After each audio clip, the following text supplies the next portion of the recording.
आज के मुकाबले सिंधु प्रदेश पूर्व में बहुत उपजाऊ था। ईसा पूर्व 4वीं सदी में सिकंदर के एक इतिहासकार ने कहा था कि सिंध इस देश के उपजाऊ क्षेत्रों में गिना जाता था। पूर्व काल में प्राकृतिक वनस्पति बहुत थी, जिसके कारण यहाँ अच्छी वर्षा होती थी। यहाँ के वनों से ईंटें पकाने और इमारत बनाने के लिए लकड़ी बड़े पैमाने पर इस्तेमाल में लाई गई, जिसके कारण धीरे धीरे वनों का विस्तार सिमटता गया।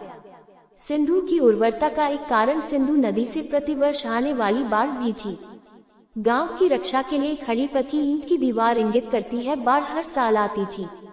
यहाँ के लोग बाढ़ के उतर जाने के बाद नवंबर के महीने में बाढ़ वाले मैदानों में बीज बो देते थे और अगली बाढ़ के आने से पहले अप्रैल के महीने में गेहूं और जौ की फसल काट लेते थे। यहाँ कोई फावड़ा या फाल तो नहीं मिला है, लेकिन कालीबंगा की प्राक हड़प्पा सभ्यता के जो कूट हलरेखा मिले हैं उनसे आभास होता है कि राजस्थान में इस काल में हल जोते जाते थे। पशुपालन। हड़प्पा सभ्यता के लोगों का दूसरा व्यवसाय पशुपालन था।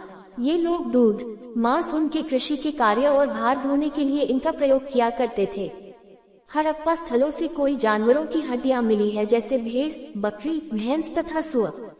पुरा प्राणी विज्ञानियों अथवा जीव पुरातत्वविदों के अनुसार ये सभी पालतू जानवर थे। इन लोगों को घोड़े और लोहे की जानकारी नहीं थी। उद्योग धंधे। यहाँ के नगरों में अनेक व्यवसाय धंधे प्रचलित थे। मिट्टी के बर्तन बनाने में ये लोग बहुत कुशल थे। मिट्टी के बर्तनों पर काले रंग से भिन्न भिन्न प्रकार के चित्र बनाए जाते थे। कपड़ा बनाने का व्यवसाय उन्नत भी निर्यात होता था। जौहरी का काम भी उन्नत अवस्था में था। मनके और ताबीज बनाने का कार्य भी लोकप्रिय था। अभी तक लोहे की कोई वस्तु नहीं मिली है, अतः सिद्ध होता है कि इन्हें लोहे का ज्ञान नहीं था। व्यापार। यहाँ के लोग आपस में पत्थर, धातु, शल्क, हड्डी आदि का व्यापार करते थे। एक बड़े भूभाग में ढेर सारी सील, मुद्रा, एक रूप लिपि और मानकीकृत माप तौल के प्रमाण मिले हैं। वे चक्के से परिचित थे और संभवतः आजकल के रथ जैसा कोई वाहन प्रयोग करते थे। ये अफगानिस्तान और ईरान, फारस से व्यापार करते थे। उन्होंने उत्तरी अफगानिस्तान में एक वाणिज्यिक उपनिवेश स्थापित किया, जिससे उन्हें व्यापार में सहूलियत होती थी। बहुत सी हड़प्पाई सील मेसोपोटामिया में मिली है, जिनसे लगता है कि मेसोपोटामिया से भी उनका व्यापार संबंध था। मेसोपोटामिया के अभिलेखों में मेलुहा के साथ व्यापार के प्रमाण मिले हैं। साथ ही दो मध्यवर्ती व्यापार केंद्रों का भी उल्लेख मिलता है, दिलमुन और माकन। दिलमुन की पहचान शायद फारस की खाड़ी के बहरीन की जा सकती है। मोहनजोदड़ो में सीप की टूटी पटरी मिली है।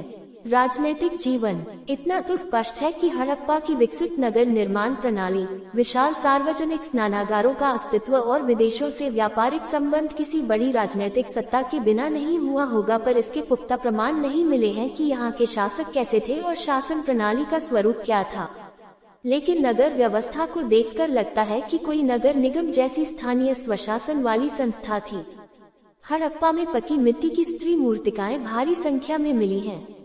एक मूर्ति में स्त्री के गर्भ से निकलता एक पौधा दिखाया गया है। विद्वानों के मत में ये पृथ्वी देवी की प्रतिमा है और इसका निकट संबंध पौधों के जन्म और वृद्धि से रहा होगा।